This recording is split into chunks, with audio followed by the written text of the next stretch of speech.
பிரியமானவர்களே, இயேசு கிறிஸ்துவின் இணையற்ற நாமத்தில் உங்களை வாழ்த்துகிறேன்.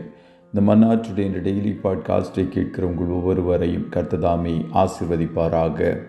மார்க்கு 16வது அதிகாரம் 17-18 வசனங்கள் இப்படியாய் கூறுகிறது. விசுவாசிக்கிறவர்களால் நடக்கும் அடையாளங்களாவன, என் நாமத்தினாலே பிசாசுகளை துரத்துவார்கள், நவமான பாஷைகளை பேசுவார்கள், சர்ப்பங்களை எடுப்பார்கள், சாவுக்கு ஏதுவான யாதொன்றை குடித்தாலும் அது அவர்களை சேதப்படுத்தாது, வியாதியஸ்தர் மேல் கைகளை வைப்பார்கள், அப்பொழுது அவர்கள் சுஸ்தமாவார்கள் என்பதாக. பிசாசுகளை துரத்துவீர்கள், you will cast out demons என்ற தலைப்பின் கீழ் இன்றைய மன்னாவை தியானிக்கப் போகிறோம். நாம் தேவ பிள்ளைகளாகும்படி நமக்கு அதிகாரத்தை கர்த்தர் கொடுத்திருக்கிறார். அதுபோல வல்லமையையும் கர்த்தர் நமக்கு கொடுக்கிறார். அதிகாரம், அதாவது ஆங்கிலத்தில் அத்தாரிட்டி என்பது விசுவாசிகளாகிய எல்லாருக்கும் கர்த்தர் கொடுக்கிறார். வல்லமை, அதாவது ஆங்கிலத்தில் பவர் என்பது நபர்களுக்கு நபர் அது வேறுபடும். நாம் எல்லாருக்கும் ஆண்டவர் பிசாசுகளை துரத்தும் அதிகாரத்தை கொடுத்திருக்கிறார். முதலாவது ஆண்டவர் தனது 12 சீஷர்களுக்கு பிசாசுகளை துரத்தும் அதிகாரத்தை கொடுத்தார். பிறகு 70 சீஷர்களுக்கு பிசாசுகளை துரத்தும் அதிகாரத்தை கொடுத்தார் என்று லூக்கா 10:1 வாசிக்கிறோம். இன்று நம் ஒவ்வொருவருக்கும் மத்தேயு 16:17 படி விசுவாசிக்கிற ஒவ்வொருவருக்கும் பிசாசுகளை துரத்தும் அதிகாரத்தை கர்த்தர் கொடுத்திருக்கிறார்.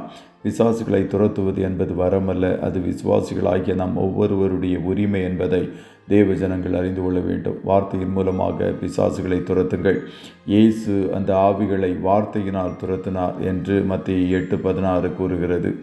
ஆவியின் பட்டயம் ஒவ்வொரு விசுவாசிக்கும் உரியது. அந்த பட்டயத்தை எடுத்து பிசாசை வீழ்த்துங்கள். ஆகையால் பிசாசு பிடித்தவர்களை ஒரு காலம் முடியை பிடித்து இழுத்து தலையில் அடித்து நெற்றியில் கை வைத்து கீழே தள்ளி அவர்களை துன்பப்படுத்தாதிருங்கள். சிலர் பிசாசு பிடித்தவர்களின் கண்ணை குத்துகிறார்கள். ஏற்கனவே பிசாசினால் கஷ்டப்படுகிறவர்களை மேலும் மேலும் கஷ்டப்படுத்தாதிருங்கள். மாறாக வார்த்தையினால் பிசாசை துரத்துங்கள். அவர்கள் ஆட்டுக்குட்டியானவரின் இரத்தத்தினாலும் சாட்சியின் வசனத்தினாலும் அவனை ஜெயித்தார்கள் என்று வசனம் கூறுகிறது. அதுபோல பிசாசிடம் அதிகமாய் பேசாதிருங்கள். சிலருக்கு அந்த பிசாசு எந்த ஊர், என்ன பேர் என்று கேட்க ஆரம்பித்து நீண்ட நேரம் சம்பாஷணை பண்ணி கடைசியில் பிசாசு அவர்களை வஞ்சிக்க இடம் கொடுத்து விடுவார்கள். பிசாசிடம் நீண்ட நேரம் பேசி உங்கள் நேரத்தை வீணடிக்காதிருங்கள். இயேசு அவைகள் பேசாதபடி அதட்டினார் என்று லூக்கா 4:41 கூறுகிறது. எதையும் வாக்கு பண்ண பிசாசிடம் கேட்காதிருங்கள். காரணம், அவன் பொய்யன், பொய்க்கு தந்தை என்று யோவான் 8:44 கூறுகிறது. நீங்கள் உண்மையாகவே இயேசுவை ஏற்றுக்கொண்டு அவரை விசுவாசிப்பீர்கள் என்றால் உங்களால் பிசாசை துரத்த முடியும். காரணம், இயேசுவை விசுவாசித்தவர்கள் அவரை காட்டிலும் அதிகமானவைகளை செய்வார்கள் என்று இயேசுவை கூறியிருக்கிறார். பிசாசுக்கு எதிர்த்து நில்லுங்கள், அவன் உங்களை விட்டு ஓடிப்போவான். கர்த்ததாமே உங்கள் ஒவ்வொருவரையும் ஆசீர்வதிப்பாராக. ஜெபம் செய்வோமா? நல்ல தகப்பனே, உம்மை நன்றியோடு துதிக்கிறோம்.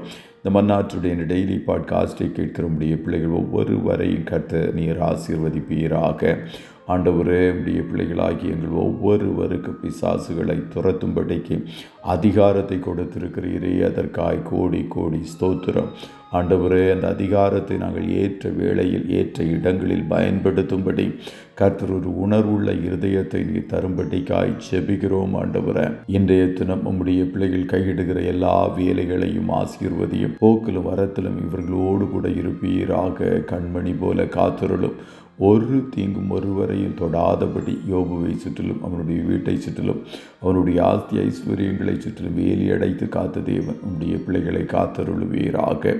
ஆட்டுக்குட்டியானவருடைய இரத்தத்துக்குள்ளாய் ஒவ்வொருவரையும் கொடுத்து இயேசுவின் நாமத்தில் வாழ்த்தி ஜெபிக்கிறோம் நல்ல பிதாவே. ஆமென், ஆமென்.